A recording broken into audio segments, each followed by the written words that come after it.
मुशर्रफ जिंदाबाद, परवेज मुशर्रफ जिंदाबाद, परवेज मुशर्रफ जिंदाबाद, परवेज मुशर्रफ जिंदाबाद, परवेज मुशर्रफ जिंदाबाद, परवेज मुशर्रफ जिंदाबाद। परवेज मुशर्रफ। जी वेलकम बैक नाज़रीन, आपको एक बार फिर खुशामदीद कहते हैं। मेरा प्रोग्राम आपकी खिदमत में पेश किया जा रहा है। पाकिस्तान हाई कमीशन के सामने आज आल पाकिस्तान मुस्लिम लीग जो है वो प्रोटेस्ट कर रही है परवेज़ मुशर्रफ साहब के हक़ में, और परवेज़ मुशर्रफ के ख़िलाफ़ जो गद्दारी का मुकदमा किया गया है उस के ख़िलाफ़ जो है वो प्रोटेस्ट कर रही है। अपने अपने राग अलापे जा रहे हैं।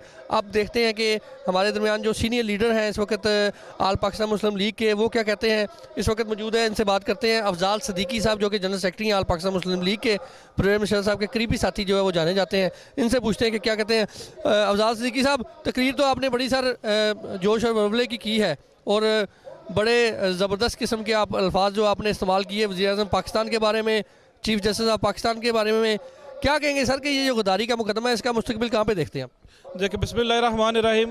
हक भाई, सबसे पहले तो आपकी मेहरबानी कि आप यहाँ पे तशरीफ़ लाए। देखिए, हमें उन लोगों ने मजबूर किया है कि वो परवेज़ मुशर्रफ साहब को, जो कि पाकिस्तान के फ़ौजी हैं, सिपा सलार हैं, आर्मी चीफ रहे हैं, और उन्होंने बॉर्डर पे जाके 3 दफ़ा जंगें लड़ी हुई हैं, अपनी जान जोखिम में डाली हुई है 3 मरतबा। उस बंदे को गद्दार कहना, इससे बड़ा जुल्म आप पाकिस्तान के साथ नहीं कर सकते। और इतना बड़ा जुल्म कि आप उन्हें गद्दार कह रहे हैं। आप क्या हासिल करना चाह रहे हैं? आप फ़ौज का मोराल डाउन करना चाह रहे हैं, ISI का मोराल डाउन करना चाह रहे हैं, क्या आप पाकिस्तान को डिसइंटीग्रेट करना चाह रहे हैं? इसका मतलब है आप पाकिस्तान के दोस्त नहीं हो सकते, आप दुश्मन हैं। आप पाकिस्तान को तोड़ने की साजिश कर रहे हैं। और ये साजिश कौन कर रहा है? ये खुल्लम खुल्ला हर बंदे को नजर आ रहा है कि ये वज़ीर-ए-आज़म नवाज शरीफ साहब और ये चौधरी इफ्तिखार जो हैं उनका अलायंस बना हुआ है आपस में बंदर बांट के लिए। इनको कोई परवाह नहीं कि पाकिस्तान के साथ क्या होता है, पाकिस्तान रहे ना रहे इनको कोई फ़र्क नहीं पड़ता।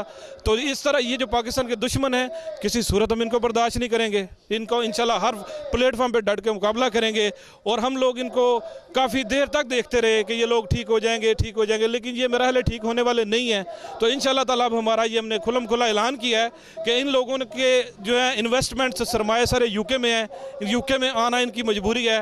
इंशाल्लाह नेक्स्ट टाइम चौधरी इफ्तिखार या नवाज शरीफ में से कोई भी जब UK में आया तो इनका इस्तकबाल जो हम लोग करेंगे पूरी दुनिया देखेगी इंशाल्लाह ताला, और इनको इबरत का निशान बनाएंगे हम लोग। ठीक है, आप ये बताइए कि क्या आपको लगता है कि पाकिस्तान में ये जो गद्दारी का मुकदमा इतना बड़ा तारीख में पहली बार ये होने जा रहा है कि किसी retired chief of army staff और रिटायर्ड सदर जो है उसके ख़िलाफ़ इतना बड़ा जो है मुकदमा गद्दारी का, गद्दार पाकिस्तान का मुकदमा जो किया जाए, क्या आपको लगता है कि सर ये पाकिस्तान आर्मी और पाकिस्तान फ़ौज जो है उसके रजामंदी के बगैर हो सकता है? जिस तरह आपने अभी बात की कि हमारी आर्मी का मोराल जो है वो इससे बहुत ज़्यादा डाउन हो। देखिए, ये पहले नंबर पे ये सारी है ही सरासर ज़्यादती, और ये एक कह ले ड्रामेबाजी है। क्योंकि अगर ये 3 नवंबर के इक़दाम पे गद्दारी का मुकदमा चलाने की बात करते हैं तो 3 नवंबर को प्रेसिडेंट मुशर्रफ साहब पाकिस्तान के सदर थे, आइनी सदर थे, और आइनी सदर होने के हक़ से उन्हें हर इक़दाम से इंडमनिटी हासिल है। और आइन में इस चीज़ की गुंजाइश मौजूद है, एमरजेंसी का नफाज करने की गुंजाइश मौजूद है। तो उनका वो आइन जो उन्होंने जो वो स्टेप लिया बिल्कुल मुकम्मल आइनी स्टेप है। तो 3 नवंबर पे तो गद्दारी का मुकदमा बनता ही नहीं है। बात रह गई ये 12 अक्टूबर से क्यों भागते हैं? 12 अगर करना है 12 अक्टूबर को डिस्कस करें। उसमें चौधरी इफ्तिखार ने उसको इंडमनिटी दी हुई है, नवाज शरीफ ने जहाज़ को अगवा करके इंडिया लैंड करने के लिए हुक्म दिया हुआ है।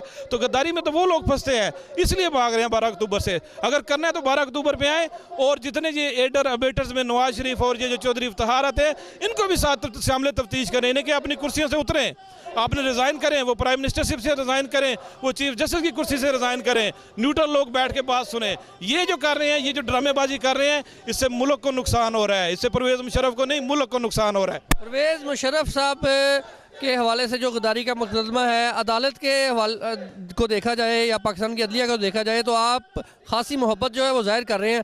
पाकिस्तान की अदलिया के बारे में क्या कहेंगे कि ये जो मुकदमा है इसको आप समझते हैं कि अदलिया पर आपका एतमाद है जो फैसला आएगा? ये ना हो कि बाद में कल को आपके ख़िलाफ़ अगर फैसला आ जाता तो आप कहेंगे कि नहीं सही फैसला, और अगर आपके हक़ में आ जाए तो आप कहेंगे सही फैसला है। देखें, ये हम कई दफ़ा कह चुके हैं कि ये जो जुडिशरी है कंटेमिनेटेड जुडिशरी है, क्योंकि इसमें ऑलरेडी ये पोलिटिसाइज जुडिशरी है। इनका चौधरी इफ्तिखार के अपने बेटे पे मुकदमा चाह रहा है, वो क्यों नहीं चलता हुआ तो उसको चलाएं। दिव्या मिल का केस है, नवाज शरीफ का क्यों पेंडिंग पड़ा हुआ है, और शहबाज शरीफ पिछली गवर्नमेंट स्टे ऑर्डर के ऊपर 5 साल चीफ मिनिस्टर गुजार गया। तो ये तो अदलिया वैसे ही जो बाइस्ड अदलिया है, इससे तो आप इंसाफ की तो कर ही नहीं सकते। तो ये इनकी नाइंसाफ़ी की यही सिलसिला जो है वो चलता रहेगा। इसलिए इस अदलिया से हमें इंसाफ साहब की तो नहीं है। इस अदलिया से सिर्फ और सिर्फ हम कहते हैं कि खुदारा पाकिस्तान पर, पाकिस्तान की अवाम पर रहम करें। आप पाकिस्तान के दुश्मनों के हाथों, या तो आप पाकिस्तान के दुश्मन हैं खुद, या उनके दुश्मनों के हाथों में खेल रहे हैं।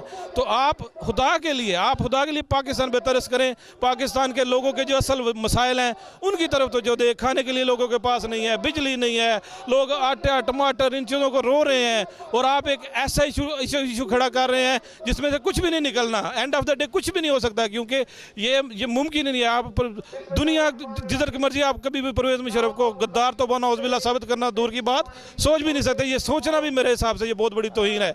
तो ये अदलिया जो है ये इंसाफ नहीं कर सकती। चौधरी इफ्तिखार जो है उनका वैसे टेन्योर ख़त्म होने वाला है, उनके बाद देखिए इंशाल्लाह खैर के नए जो चीफ जस्टिस आएंगे वो अगर न्यूट्रल और इंसाफ पसंद जजों को अगर लेके आते हैं तो अदलिया का एतमाद बहाल होगा, वरना इस वक्त तो अदालतों पर एतमाद ही कोई नहीं। आपके एक साथी ने कहा जी कि परवेज़ मुशर्रफ साहब जो है उनको बाहर जाने के लिए कहा गया और चक-ए-शज़ान में प्राइवेट तौर पर उनसे मुलाकातें जो है वो की गई हैं कि आप यहाँ से मुल्क में से चले जाएँ तो आप पे तमाम मुकदमा जो है ख़त्म कर दिए जाएंगे।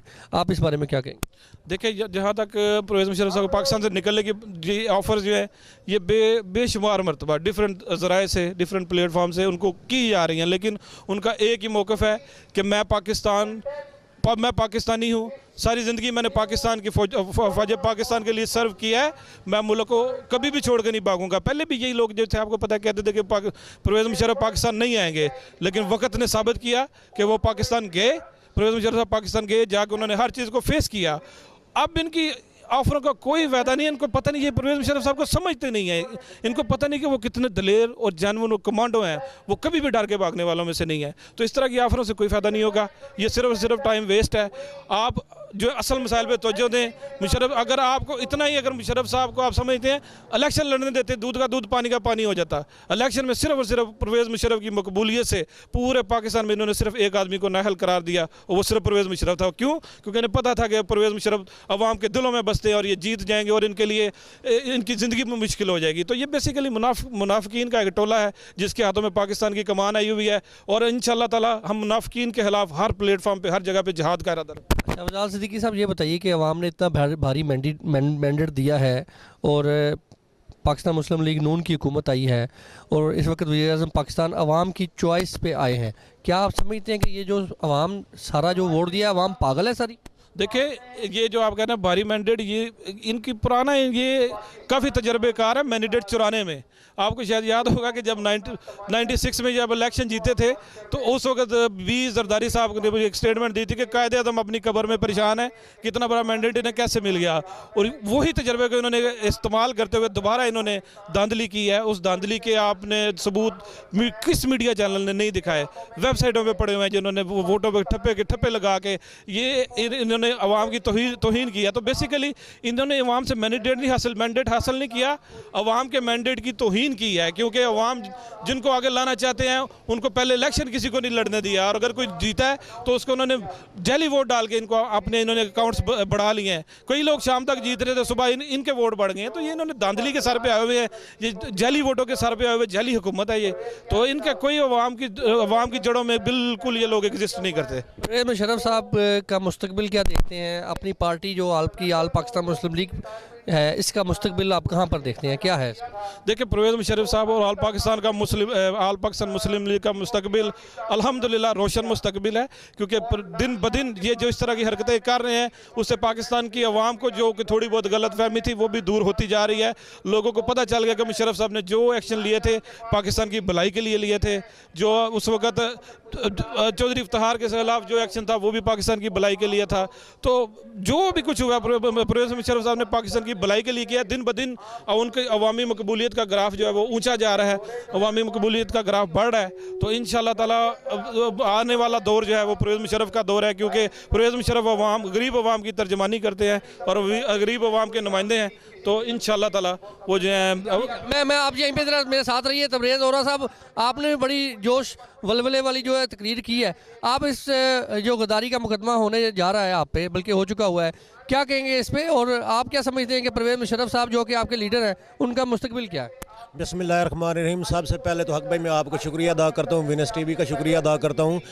अगर आइन और कानून की बालादस्ती की बात करें तो आज जो मुशर्रफ साहब का गद्दारी का मुकदमा कायम किया जा रहा है ये आइन और कानून के मुताबिक नहीं है। और अगर आइन और कानून के मुताबिक ना हो तो वो ज़ाती अनाद और ज़ाती पर्सनल प्रॉब्लम की वजह से किसी को टारगेट किए जाने के मुतरादिफ है। मैं आज उन सारे वकला से और सारे आइन और कानून की बालादस्ती चाहने वाले लोगों से और इंसानी हकूक़ की तंजीमों से ये गुजारिश करूँगा कि बेशक आपके मुशर्रफ साहब के साथ लाख इख्तलाफात हों, लेकिन अगर जब आप आइन और कानून की बालादस्ती की बात करते हैं तो ये उसके मुताबिक नहीं है। अगर आइन और कानून की बालादस्ती की बात करें तो ये बात जाती है 1956 से। अगर आप वहाँ से भी शुरू नहीं करना चाह रहे तो आपको कम अज़ कम